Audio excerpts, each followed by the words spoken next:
All right, so I'm getting super irritated with this whole quiet quitting nonsense, obviously. I mean, I talked about it a couple days ago.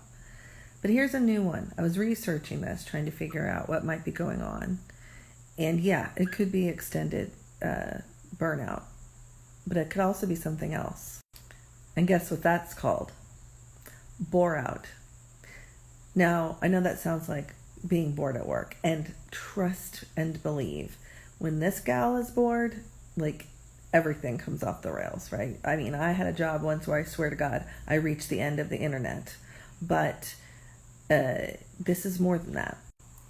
Since 2007, researchers have been looking at Boreout, which is essentially a disconnection and lack of purpose and meaning in the work that we do, and tediousness and a feeling that we'll never move forward, we'll never learn, we'll never grow.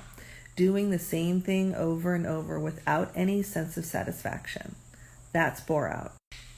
So yeah, I may be teaching the same thing, I may be having the same conversations, but I'm not overwhelmed. I'm just underwhelmed and incredibly dissatisfied. Emotional exhaustion, depersonalization, lack of investment and extra work that we'll do in the office, that's Boreout. And here's another one. One researcher looked at something they call mobbing, which when you look at it, it's really bullying. People treating someone poorly to try to get them to quit. In this study, they showed that the retail workers that experienced the bullying had a huge increase in Boreout. With that Boreout came decreased customer satisfaction, decreased service, and an increase, of course, in their likelihood to quit.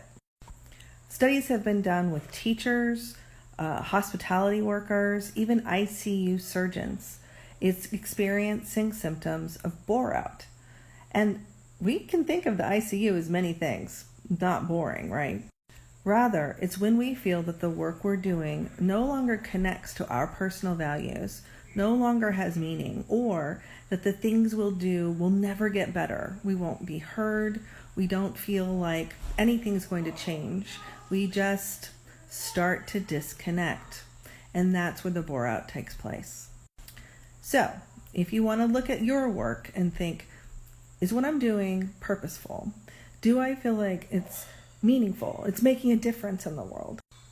Do I feel supported, that I'll grow, that I'll be challenged, that I'm moving forward in my career, as is important to me? If the answer is no, you might be experiencing Boreout.